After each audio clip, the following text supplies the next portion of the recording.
And we're back now with our panel. I want to go first to Thomas Pickering, who has been at the State Department almost as long as I've been at CBS News, and Undersecretary of State at one point, and ambassador to 7 countries, I believe, including Russia and several countries in the Middle East. Ambassador, let me just ask you, how significant are these reports that the Mubarak government is now meeting with these opposition leaders, including the Muslim Brotherhood, and they've agreed now, according to reports, it's not official yet, that they will lift the restrictions on the press, and they're going to release these protesters that have been arrested, and that they're going to start working on reforms to open up the electoral process? Bob, against the caveat that you gave, that they're not yet confirmed and we don't know yet what I would call the opposition in the street thinks about these, I think nevertheless they are very significant. They're the first set of steps that we have seen that is now moving in the direction of change and putting it in a much more concrete form, and doing it in a way that I think reflects what people have been preoccupied about and indeed worried about for a very long period of time. Will Egypt change? Can they deal with the civil rights and the democracy aspect of change? Can the army manage that kind of pivot? And indeed, can that be done in a way that doesn't bring violence and huge disruptions to many things that are very important for Egypt? Its economy, the peace arrangements with Israel, among other things, being very significant there.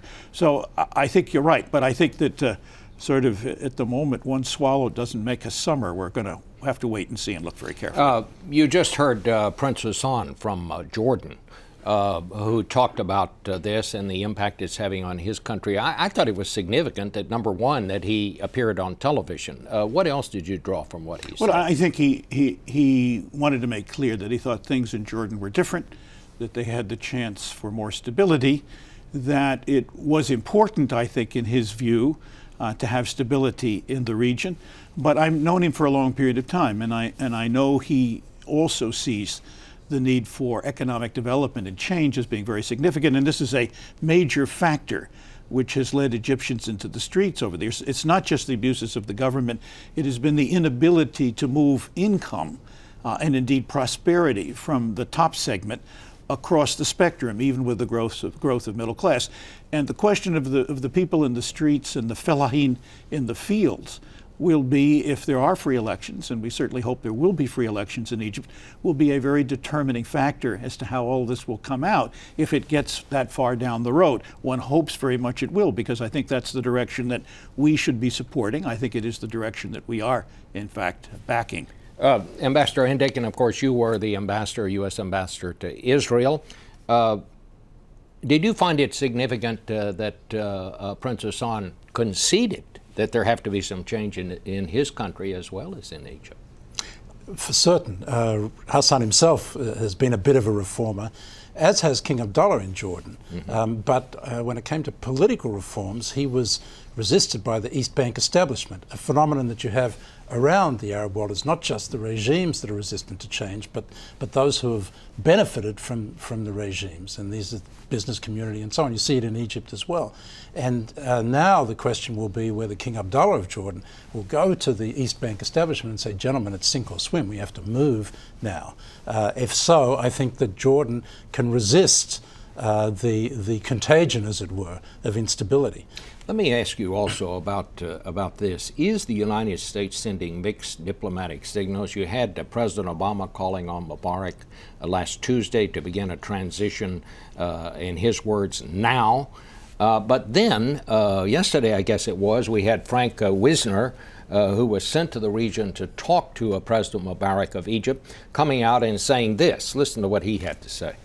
The president must stay in office in order to steer those changes through. I therefore believe that President Mubarak's continued leadership is critical. It's his opportunity to write his own legacy. And the administration was quick to say he wasn't speaking for the administration in that, but what did you take from that? Why did he say that? I think that Frank, who is a very experienced diplomat, probably has had as many years in the State Department as Tom has, understands that removing Mubarak is going to be critical here, and he's trying to, I think, create some space for him to move. but that the administration, particularly the president, has a different challenge. He's kind of like a high-wire artist in which he's got to walk a fine line between wanting Mubarak to go, but not go in a way that creates chaos, wanting to signal to the street that he's with them in their demands for democracy and universal rights. And so the message sometimes gets a little blurred because you've got this kind of echo chamber that the administration finds itself in. It's a very complicated position. But I would give President Obama credit here, that while he hasn't always got the messaging right, he's got the basic policy right, which is to get on the side of change and to try to use what influence we have to shape it in a peaceful and orderly way, but to make clear that democracy needs to come to Egypt. Mr. Foukara, take it from your point. These are Americans, former diplomats. How does this look to you right now as the bureau chief for Al Jazeera here?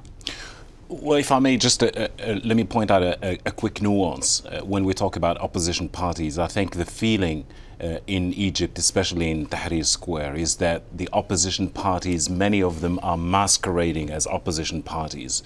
They're not of any significant political weight. The fact that the Muslim Brotherhood, which has political weight, has joined the political game, so to speak, is raising questions, because up until 2 days ago they were saying no talks with the current regime, it's illegitimate until Mubarak steps down, and now they seem to be singing a different tune. That has reverberations in Tahrir Square. I was following the coverage just before I came here, and what the people are saying is, we don't actually care what these opposition parties are saying. We did not officially delegate them. These are not a trade union. This is a revolution. The other thing they've been saying is that we don't care what President Obama says, what the State Department says, what Wisner says. What we do care about is that we want Mubarak to step down, and we have the will, the determination, and the creativity to actually keep on demonstrating until we get our demands. Whether their demand ultimately that Mubarak not only steps down but also leaves the country will actually be met is a different issue. Well, let me ask you about the Muslim Brotherhood. Mubarak has said from the beginning, look, you got to keep me here, because if I go, you're going to have the Muslim Brotherhood. Is that a scary prospect? I think a lot of people are feeling very jittery about the Muslim Brotherhood inside of Egypt, but also in the wider Arab world, and also here in the United States. I think Egyptians, certainly those demonstrating in Tahrir Square yesterday, had a pretty bad day. It was, first of all, the reported attack on the gas pipeline to Jordan and Israel. And then there was that report that Vice President Omar Slimane had been the subject of an assassination attempt, and the specter of the Muslim Brotherhood was raised on a wide scale in the US media. And certainly that has impacted the dynamics.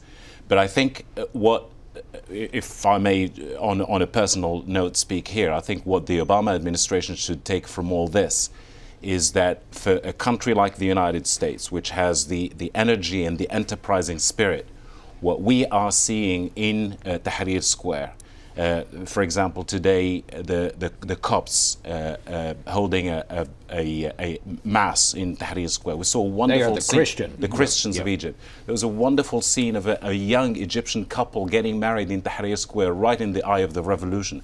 I think that's what the Obama administration needs to get plugged in, because ultimately that's the future. And that's the gate to the future of U.S. influence in the region. Let me ask our two former ambassadors, what concerns you now, and what do you think needs to happen next? Several things concern me. Is there a linkage between the people in the square and the so-called opposition parties? Who will be the leadership of the opposition as it goes ahead? Can the military manage this pivot?